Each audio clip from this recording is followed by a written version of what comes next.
নমস্কার, সকলকে educational science tutorial চ্যানেলে জানাই স্বাগত। আমার এই চ্যানেলটির মধ্যে দিয়ে আমি শিক্ষা বিজ্ঞানের বিভিন্ন বিষয়কে সহজ করে তুলে ধরার চেষ্টা করি। আজকের ভিডিওতে আমি আলোচনা করব মনোবিজ্ঞান কাকে বলে এবং মনোবিজ্ঞানের যে বিভিন্ন সংজ্ঞাগুলো। মূলত মনোবিজ্ঞান আগে ছিল দর্শনের বিষয় এবং কিভাবে এটা নিজস্ব বিজ্ঞানের একটি নিজস্ব বা স্বতন্ত্র একটা বিষয় হয়ে উঠলো বিভিন্ন ধারণার বিবর্তনের মধ্যে দিয়ে, সেটাই আজকে আমরা আলোচনা করব। আমার কন্টেন্টগুলো যদি ভালো লাগে তাহলে অবশ্যই ভিডিওগুলোতে লাইক করো। আমার চ্যানেলটা যাদের সাবস্ক্রাইব করা নেই তারা অবশ্যই সাবস্ক্রাইব করে বেল আইকনটা প্রেস করে রেখো, যাতে আমি ভিডিও দেওয়ার সাথে সাথেই সেটা তোমাদের কাছে তার নোটিফিকেশন পৌঁছে যায়। আর বন্ধুদের মধ্যে অবশ্যই শেয়ার করো যাতে তারা কিছু উপকৃত হতে পারে আমার ভিডিও থেকে। আমি আসলে টপিকগুলোকে যতটা সম্ভব সহজ করে তোমাদের কাছে তুলে ধরার চেষ্টা করছি, কারণ এটা আমি বিশ্বাস করি যে কোনো কিছু কোয়েশ্চেন অ্যান্সার হিসাবে সেটা পড়ার আগে বা মুখস্থ করার আগে আমাদের সেটাকে বুঝে নিতে হয়। যদি আমরা বুঝতে পারি তাহলে আমরা সেটাকে তৈরি করতে পারি এবং সেটা আমরা আমাদের স্মৃতিতে অনেক দিন ধরে রাখতে পারি। না বুঝে শুধুমাত্র যদি আমরা সেটাকে মুখস্থ করার চেষ্টা করি তাহলে কিন্তু সেটা আমাদের হয়তো পরীক্ষায় আমরা হয়তো গিয়ে লিখে ফেললাম, আর লিখতে গেলেও অনেক সময় সেক্ষেত্রে অনেক রকম ভুল ত্রুটি হয়ে যায়, ফলে আমাদের রেজাল্ট ভালো হয় না। কিন্তু আমরা যদি সেটাকে বুঝে বুঝে তারপর সেটাকে আমরা আয়ত্ত করি, আমি মুখস্থ বলবো না, আমি বলবো আয়ত্ত করি, তাহলে সেক্ষেত্রে কিন্তু আমাদের সেটা দীর্ঘস্থায়ী স্মৃতিতে থাকে এবং আমাদের পরীক্ষার রেজাল্ট খুব স্বাভাবিকভাবেই ভালো হয়। তাহলে আজকের আলোচ্য বিষয় মনোবিজ্ঞান কিভাবে বিজ্ঞান পদবাচ্য হয়ে উঠলো, তার যে বিভিন্ন ধারণা বা সংজ্ঞার যে বিবর্তন সেগুলো আমরা পরপর দেখে নেব। আমরা সকলেই জানি ফিলোসফিকে মনে করা হয় মাদার অফ অল সাবজেক্ট। সেরকম মনোবিজ্ঞানের জন্মও কিন্তু ফিলোসফি থেকে। প্রথমে মনোবিজ্ঞান বলে আলাদা কোনো বিষয় ছিল না। জ্ঞানের এই যে শাখাটা সম্পর্কে যে আলোচনা সেটা দর্শন শাস্ত্রের অন্তর্ভুক্ত ছিল। ক্রমশ এর ক্ষেত্র বাড়তে থাকে, বিস্তৃতি বাড়ে এবং বিভিন্ন ওই যে বললাম বিবর্তনের মধ্যে দিয়ে মনোবিজ্ঞান বিজ্ঞান পদবাচ্য হয়ে উঠলো এবং জ্ঞানের একটি স্বতন্ত্র শাখা হয়ে উঠলো।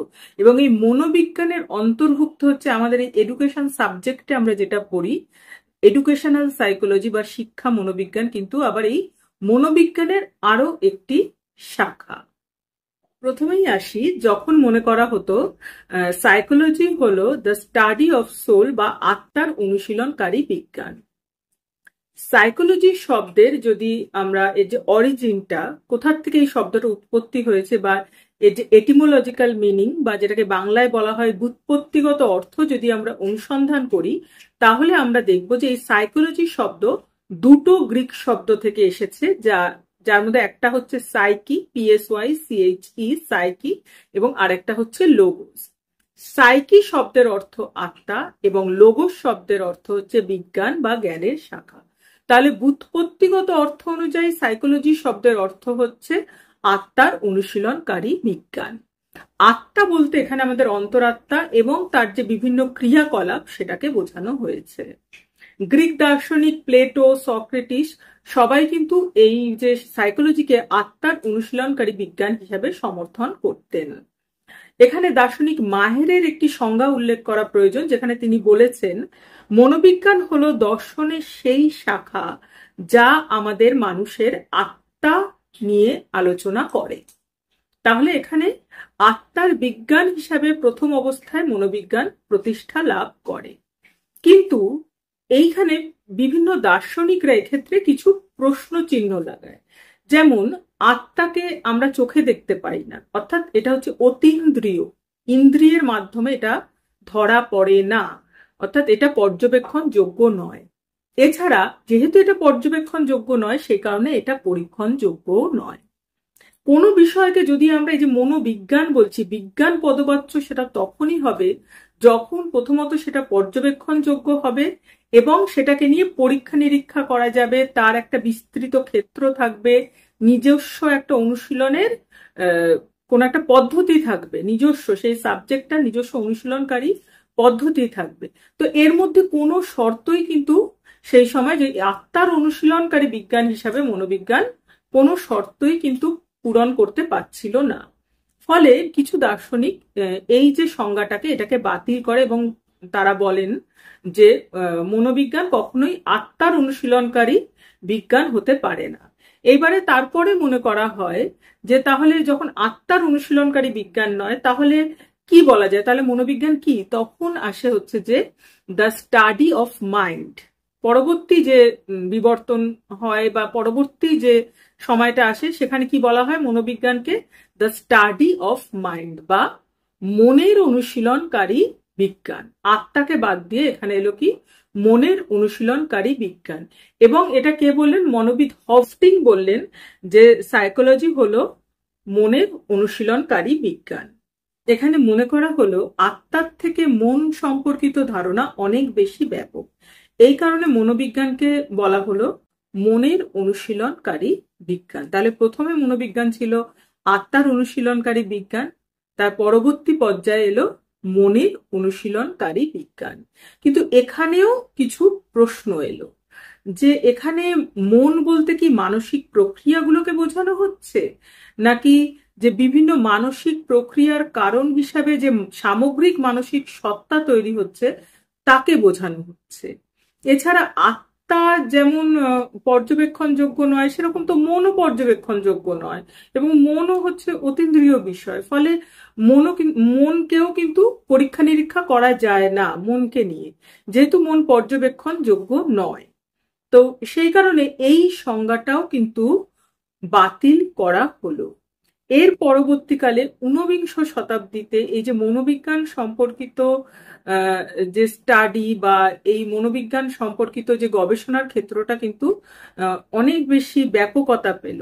এবং এই সময় দেখা যাচ্ছে মনোবিজ্ঞানকে বলা হচ্ছে চেতনার অনুশীলনকারী বিজ্ঞান বা দ্য স্টাডি অফ কনসিয়াসনেস।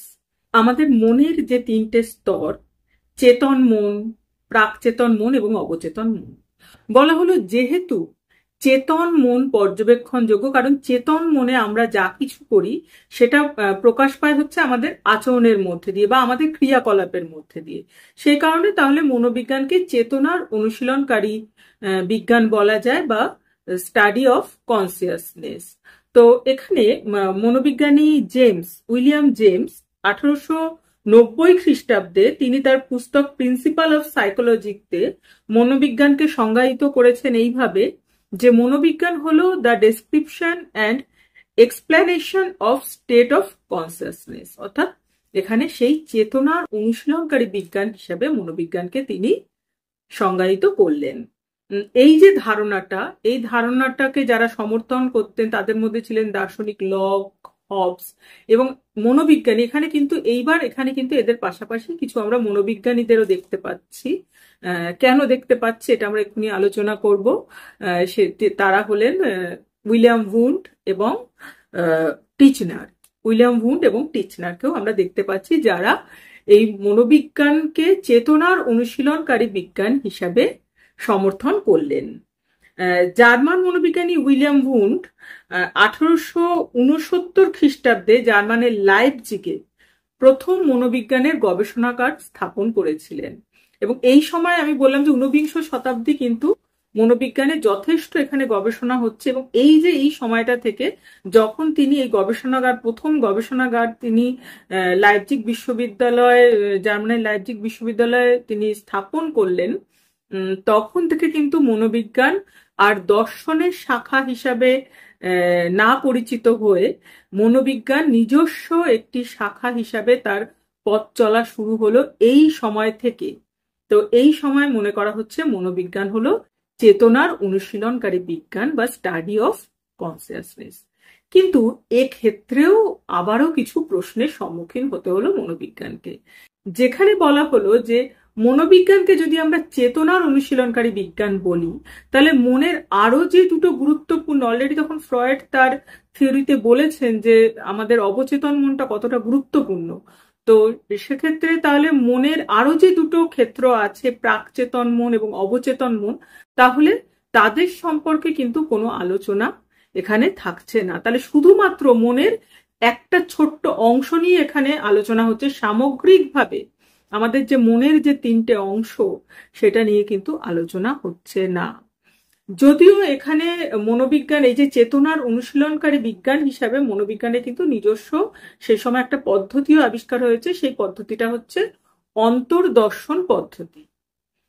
এখানেও প্রশ্ন হলো যে অন্তর্দর্শন পদ্ধতি মানে কোন একটা বিশেষ অবস্থায় নিজেকে দেখা বা নিজের সম্পর্কে কিছু সেই অবস্থায় হয়তো যিনি আর কি মনোবিজ্ঞানী তিনি প্রশ্ন করছেন যে কোনো একটা পার্টিকুলার কোনো একটা সময় মনের কি রকম পরিস্থিতি, সেই অবস্থায় আপনার কি কি করতে ইচ্ছা করছিল বা আপনার মনের কি মধ্যে কি রকম ক্রিয়া প্রতিক্রিয়াগুলো যে হচ্ছিল সেটা তাকে জিজ্ঞেস করছে, এবং যিনি মানসিকভাবে অসুস্থ বা কোনোভাবে সমস্যাক্রান্ত তিনি সেগুলোর উত্তর দিচ্ছেন অন্তর্দর্শন পদ্ধতিতে। তাহলে কোন একটা নির্দিষ্ট সমস্যার সময় নিজেকে দেখা, কারণ প্রশ্নগুলো কিন্তু যে সমস্যাক্রান্ত তাকেই বলতে হবে, সেই উত্তরগুলো তাকে দিতে হবে।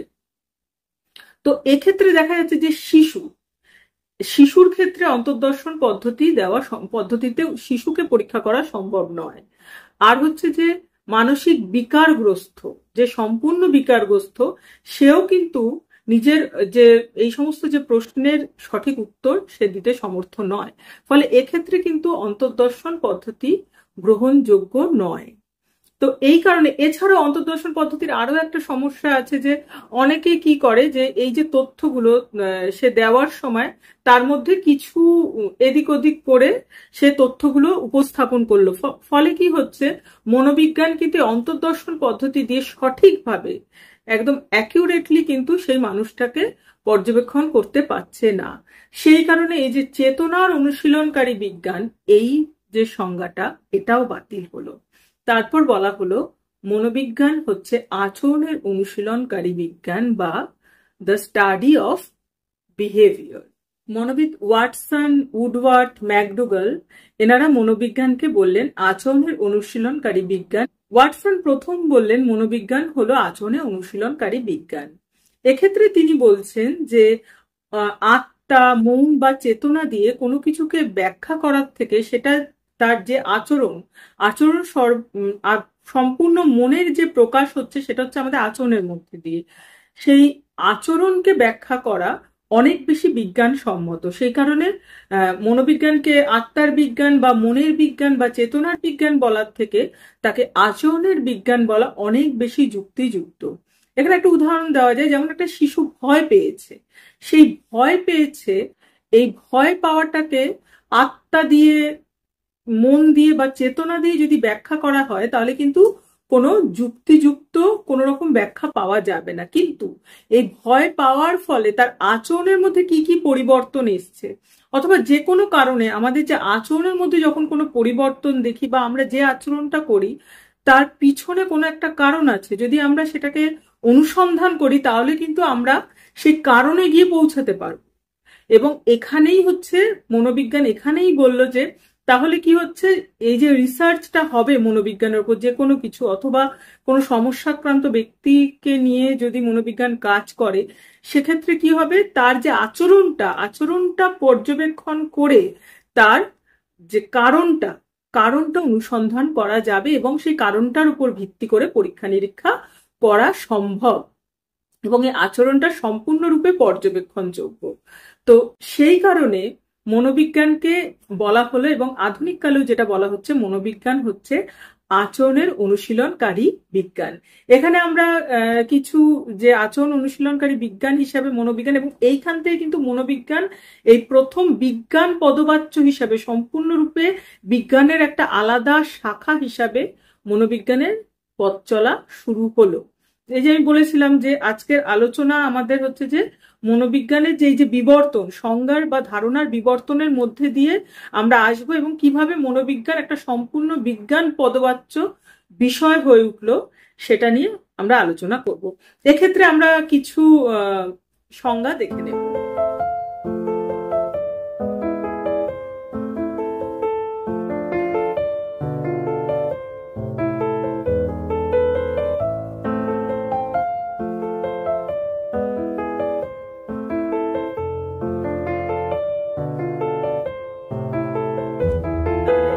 ভিডিও এত পর্যন্তই। তোমাদের যদি কন্টেন্টটা ভালো লাগে তাহলে অবশ্যই লাইক করো, আর তোমাদের বন্ধুদের মধ্যে শেয়ার করো যাতে তারাও উপকৃত হয়। আর যদি তোমাদের মনে হয় যে কোনো বিষয় সম্পর্কে তোমাদের আলোচনা প্রয়োজন, তাহলে অবশ্যই কমেন্ট সেকশনে জানিও, আমাকে মেলও করতে পারো, ইমেল আইডিও দেওয়া রয়েছে। আর অবশ্যই চ্যানেলটাকে সাবস্ক্রাইব করো, সঙ্গে থেকো। Thank you.